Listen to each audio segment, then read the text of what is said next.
welcome to our YouTube channel.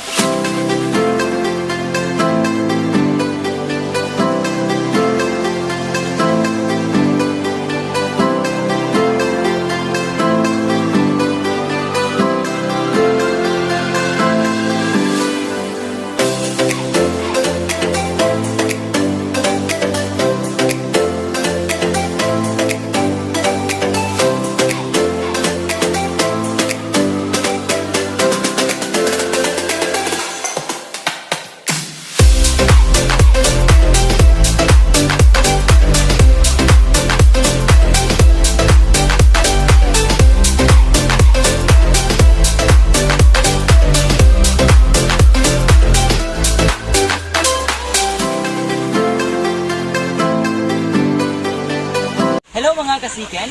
Welcome back to our YouTube channel. And you are watching Chicken and Moms TV. So for today's video mga kasiken is gagawa tayo ng azulapan sa ating mga alagang manok sapagkat yung una nating azulapan is nasira na po. But before that, hawak ko po ngayon is yung dahon ng malunggay. Ibigay muna natin ito sa ating mga alagang manok para meron silang snack sa hapon na ito. Mga kasiken, samahan niyo po ako.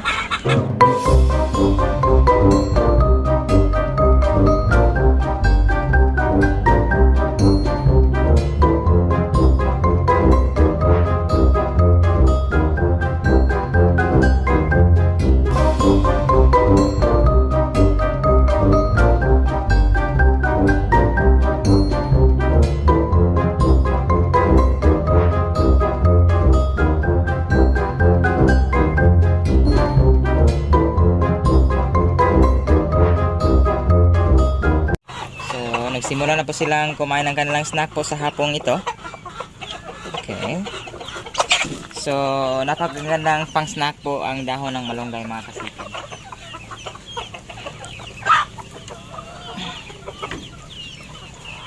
So, mga kasiken, tara na po. Puntahan na natin yung area na kung saan gagawa tayo ng azulapan. Okay. So, by the way mga kasiken, ito pala yung azulapan natin dati. So, yan po. Medyo nasira na. 1 year lang po ang durability nito. Mayroon pa po dahil dito. So, ayan. Puro po sira ang ating mga azula. Sapagkat hindi po masyadong naitama natin ang pag-structuring nito. Kaya ngayon, mga kasiken, gagawa tayo ng bagong azulapan. Para itong natitira nating azula, kung nakikita nyo mga kasiken, so atin po itong mailipat at saka para po mas mapadami natin ito. Okay? Hello mga kasiken, nandito na tayo sa ating area na kung saan gagawa tayo ng azulapan. Okay? So if makikita nyo po, ito po yung azulapan na nagawa natin kahapon. Kasi nung isang araw po is dumating yung order natin na trapal. So, ang ginawa natin mga kasikin is nag-order po tayo ng trapal na mas makapal para mas mataas yung durability niya. Okay? At ngayon, mga kasikin, isi-share ko po sa inyo kung paano nga ba ang paggagawa ng azulapan together with paghanda nito para malagyan ng patubig. Okay? At saka paglalagay na rin ng ating mga azula. So, ito nga pala yung area. So, kanina is akin na itong naumpisahan. So, ayan. Ang gagawin nating azulapan mga kasiken is nag-measure po ng 4 by 10 feet. So, kaya medyo malaki-laki rin. Okay? So, ito rin ang gagamitin natin. So, mga kasiken, kukuha muna tayo ng iba pang kagamitan. Kagaya ng martilyo, pako, at iba pa. So, I'll be back mga kasiken. Hello mga kasiken, I'm back po. Ready na po tayo para gawin yung ating azulapan. Okay? At po.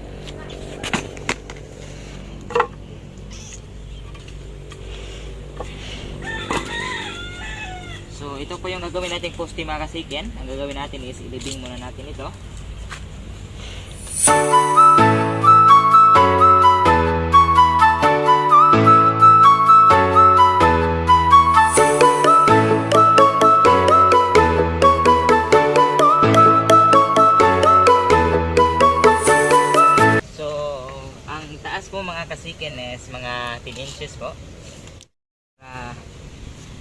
hindi po yung mataas yung azulapan natin.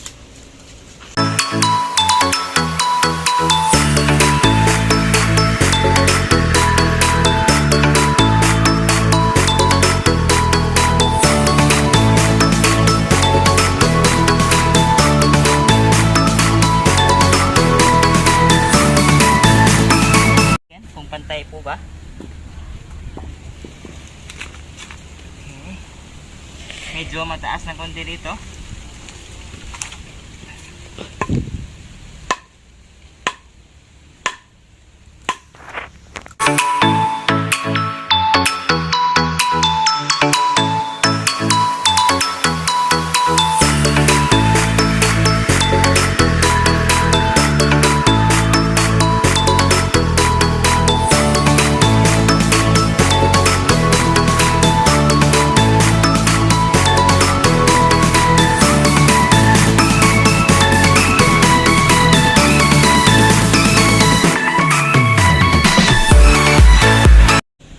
So mga kasikin, tapos na po dito.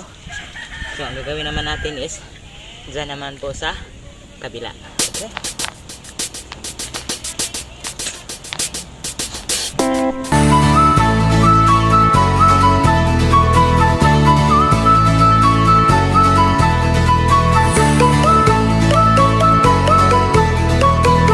"2,000 years later." Okay, tawagin natin ang aking assistant. Aking pamangkin. Aking hawak pamangkin. Hawakan mo dyan. Okay.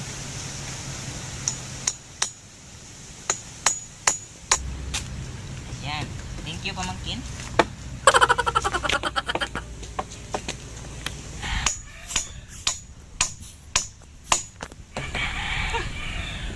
Natapos na rin nating may pako ang ating azulapan.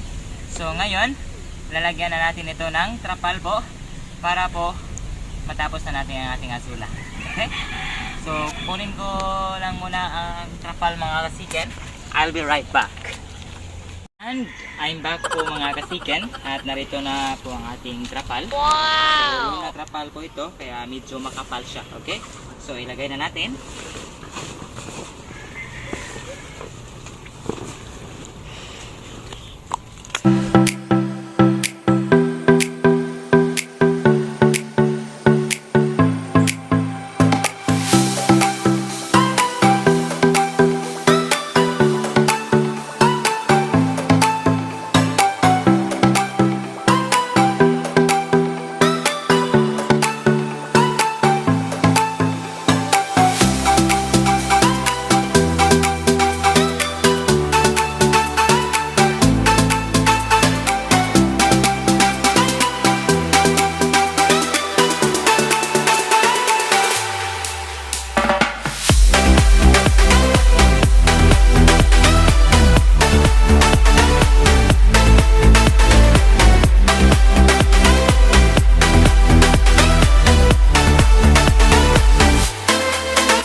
Malapit na nating matapos ang ating azulapan. Ditong banda na tayo. So ang kulang na lang is yung pag-ipit. After this one, lalagyan na po natin ng fertilizer at saka patubig para marili na po ang ating azulapan.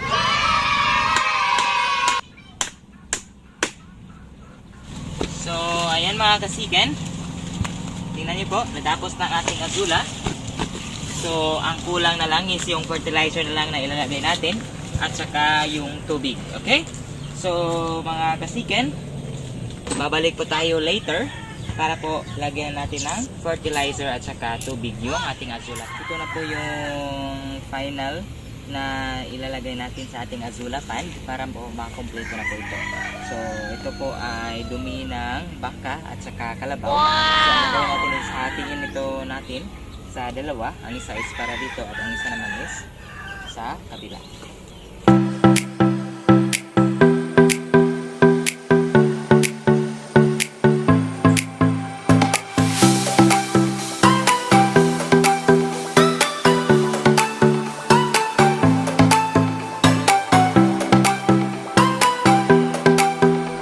kasikin, natapos na rin nating lagyan ng fertilizer ang ating mga, or shall we say, azula pan.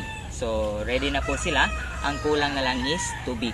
So, kung napapansin niyo po mga kasiken, dito natin inilagay ang ating azula pan sa ilalim po ng puno ng mangga. Kasi as advice po sa ating mga kaibigan, na kapag magawa tayo ng azula pan o di kaya mag-culture tayo ng azula, dapat hindi ito direct with sunlight. Okay?